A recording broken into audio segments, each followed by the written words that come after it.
हर हर महादेव। कली युग कब समाप्त होगा जैसा सवाल तब तक समाप्त नहीं होगा जब तक कि सतयुग न आ जाए।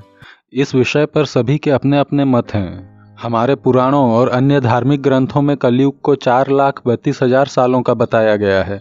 अधिकतर लोगों का भी यही मानना है कि कलयुग के अंत में अभी 4 लाख साल बाकी हैं, किंतु हमारा मानना है कि यही कलयुग का अंत चल रहा है।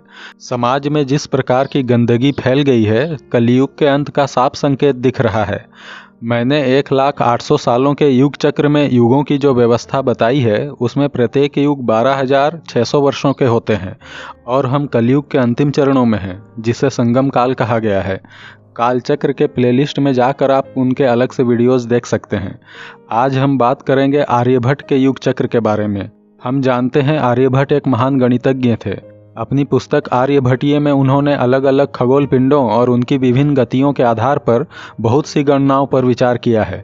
युगों की व्यवस्था के बारे में कहा जाए तो आर्यभट्ट ने सभी 4 युगों की अवधि समान मानी है। आर्यभट्टीय में एक श्लोक है जिसमें वो कहते हैं कि उस पुस्तक को लिखने के समय उनकी आयु 23 साल थी और उस समय कलयुग के 3600 साल बीत चुके थे। तो इस आधार पर कलयुग की अवधि 4 लाख सालों की नहीं कही जा सकती। आर्यभट्ट ने मनु द्वारा दी गई युगों की आनुपातिक गणना को नहीं माना है, जिसके अनुसार सतयुग 17,28,000, त्रेता युग 12,96,000, द्वापर युग 8,64,000 और कलयुग 4,32,000 सालों का होता है। आर्यभट्ट ने इसे अस्वीकार करके सभी युगों की अवधि को एक समान माना है। इसमें आप देख सकते हैं, आर्यभट्ट के युग चक्र में सतयुग की अवधि 1,08,000 साल की है, त्रेता युग की भी 1,08,000 साल, द्वापर युग और कलयुग भी इतने ही वर्षों के होते हैं, 1,08,000। इस प्रकार इन चारों को जोड़ने पर आर्यभट्ट के पूरे युग चक्र की अवधि 4,32,000 साल होती है, जो कि पुराणों के अनुसार सिर्फ कलयुग की अवधि है। आर्यभट्ट के युग चक्र में देखिए, ये सतयुग, त्रेता युग और द्वापर युग बीत चुका है और अभी 1,08,000 सालों का कलयुग चल रहा है, जिसमें से अगर 3600 साल तब बीत चुके थे जब आर्यभट्ट 23 साल के थे, तो उस गणना के अनुसार कलयुग को पूरा होने में अभी और 1,02,000 साल बाकी हैं। आर्यभट्ट के इस युग चक्र को कालचक्र के युग चक्र के हिसाब से बनाया जाए तो इस प्रकार बनेगा। आर्यभट्ट के एक युग को 4 चरणों में बांटने पर लघु सतयुग 23,200 सालों का, लघु त्रेता युग 32,400 सालों का, लघु द्वापर युग 21,600 वर्षों का और लघु कलयुग 10,800 सालों का होगा। इसमें अगर कलयुग के अंत की तिथि यहाँ 2036 माना जाए तो उसके बाद युग चक्र समाप्त हो जाता है। उसके बाद ये जो सतयुग है, यहाँ से तो शुरुआत हुई थी। आर्यभट्ट के युग चक्र के अनुसार आज से करीब 4,25,000 साल पहले सतयुग का समय था। त्रेता युग आरंभ हुआ आज से 3,24,000 साल पहले। उसी प्रकार द्वापर युग और कलयुग के आरंभ का समय भी आप देख सकते हैं। यहाँ पर कलयुग के अंत की तिथि 2036 तय करने से हम अन्य सभी तिथियों की भी गणना कर सकते हैं।